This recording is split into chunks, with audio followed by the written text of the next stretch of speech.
వినాయక నవరాత్రి ఉత్సవాల్లో భాగంగా పాతబస్తీ దూద్బౌలిలోని టీం జేవీహెచ్ఎఫ్ వినాయక మండపం ఆధ్వర్యంలో పేదలకు సహాయ సహకారాలు అందించాలనే ఉద్దేశంతో 300 మంది పేద కుటుంబాలను ఎంపిక చేసి వారికి 1500 రూపాయల విలువైన రేషన్ కిట్లను పంపిణీ చేశారు.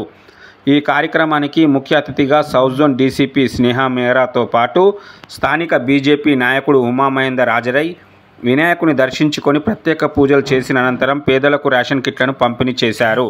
ఈ సందర్భంగా south zone DCP Sneha Mehra మీడియాతో మాట్లాడుతూ టీం జేవీహెచ్ఎఫ్ గణేష్ మండపం ఆధ్వర్యంలో పేదలకు చేస్తున్న సేవా కార్యక్రమాలు ఎంతో అభినందనీయమని, 11 లక్షల రూపాయలతో పేద విద్యార్థులకు విద్యతో పాటు 300 మందికి రేషన్ కిట్లు పంపిణీ చేయడం సంతోషకరమని అన్నారు. గణేష్ మండప నిర్వాహకులు అనంత చతుర్దశి రోజు ఉదయాన్నే సమయానికి వినాయక విగ్రహాలను తరలించి నిమజ్జనం చేయాలని, మరుసటి రోజు గ్రహణం ఉన్నందున అనంత చతుర్దశి రోజు నిమజ్జనం చేయాలని మండప నిర్వాహకులకు సూచించారు.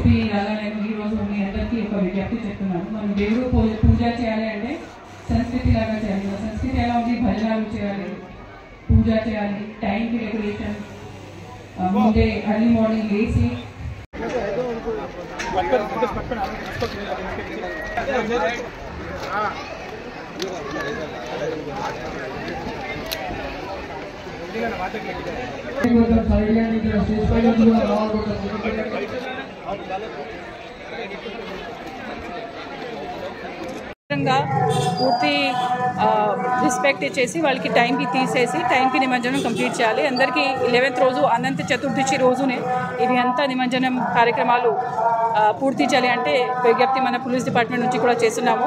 పోలీస్ డిపార్ట్మెంట్ నుంచి ఎక్కడైతే క్రెయిన్స్ లేకపోతే అన్ని వేరే అరేంజ్మెంట్స్ కోఆర్డినేషన్ అవసరం ఉంది, బందోబస్తు కూడా మనము చక్కగా పెడతాము. ఈ మొత్తం ప్రొసెషన్ కూడా ఇక్కడ ఓల్డ్ సిటీ నుంచి పీస్ఫుల్గా కంప్లీట్ చేయడానికి మనము ప్రయత్నం అంతా దాని మీద ఉన్నాము. ఫోర్స్ కూడా మనకి బాగా ఇవ్వడం జరిగింది.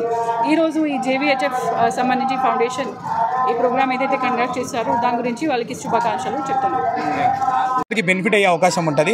అట్లా మన హైదరాబాద్లో కానివ్వండి, మన దేశంలో కానివ్వండి, రాష్ట్రంలో కానివ్వండి, ఎవరైనా కూడా ఈ ఇనిషియేటివ్ని తీసుకొని వచ్చేసారి నెక్స్ట్ ఇయర్ నుంచి తప్పకుండా ప్రతి మండపం ఒక స్టూడెంట్కి వాళ్ళ కలెక్షన్ని బట్టి, వాళ్ళ ఫ్రెండ్ తీసుకునే డబ్బుల్ని బట్టి ఒకరికి ఇద్దరికి వాళ్ళ స్థాయిని బట్టి ఇంకెక్కువ మందికి అయితే ఎక్కువ మందికి ఎడ్యుకేషన్ గురించి మనం సపోర్ట్ చేస్తే ఎవరెవరైతే ఎడ్యుకేషన్ రాలేకపోతుందో వాళ్ళకు చాలా మంచి సపోర్ట్ చేసిన వాళ్ళమైతే మనం గణేష్ మండపాల ద్వారా చాలా మంచి సపోర్ట్ చేసిన వాళ్ళు అవుతామని కోరుకుంటున్నాను.